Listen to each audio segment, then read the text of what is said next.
Welcome to this week's OK at Work with myself, Sarah Sawyer, and my colleague Russell Berger from the Offit Kurman Labor and Employment Group.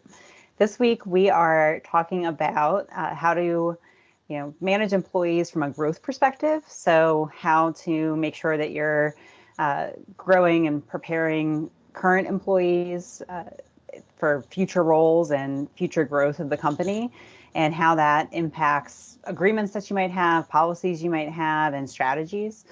So what are some examples of ways that we get involved with those kinds of situations, Russell? Yeah, I think one way we do is we give clients advice about the fact that you always want to have someone prepared to step into that next role, especially as as your business grows and you're talking about important leadership management positions or even important operational positions.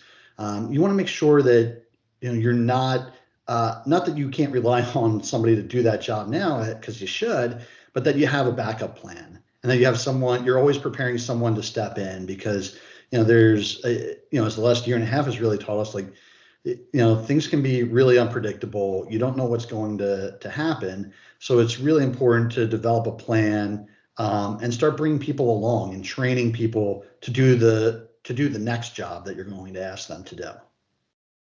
Yeah, incentivizing, and we've talked a lot about just retention as well over the last year and a half, just because of the way the employment market has been and how difficult it has been to find good talent and good employees. And this is also really relevant here.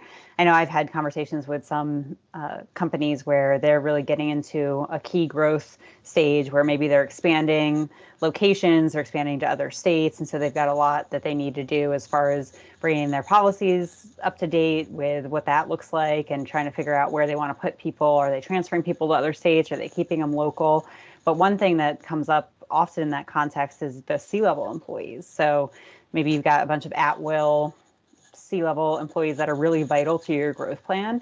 And while it might be counterintuitive to have a term agreement, sometimes it's really a great idea to have some kind of agreement that really keeps them in place for that vital growth period, and provides options for making sure that you incentivize them to stay, and then what the penalties are if they leave, and trying to keep those key people in place and make sure that they don't leave in the middle of a huge growth period.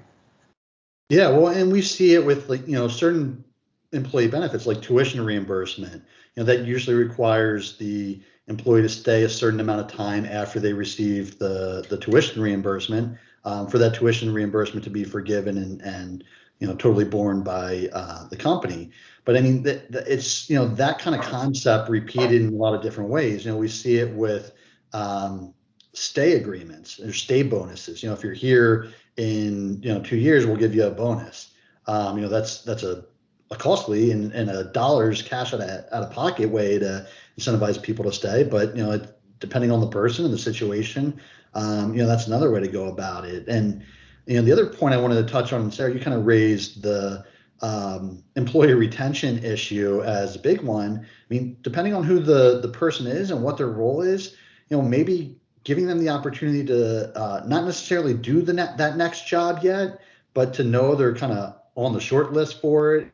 They're being groomed for it and given exposure to it. I mean, that's not an out-of-pocket cost, that could get someone more engaged in their work and help retain that person. Yeah, and another thing we also see is phantom equity and different ways for people to buy in, so to speak, to the growth and to the success of the company. So that's also something to consider. Can be a little bit more complicated than some of the things we've mentioned so far, but also something that some companies also really want to do for certain employees that maybe have been around for a long time or been around since the company started and now it's growing, and really want to find a way to make sure that their employees remain engaged and also get to benefit from that growth and that excitement, and kind of keep everybody on board and excited about the changes. Because change can be hard sometimes. A little bit, a little bit. Yeah. Well, thanks, Russell, and we'll see you next time. Thanks, Sarah.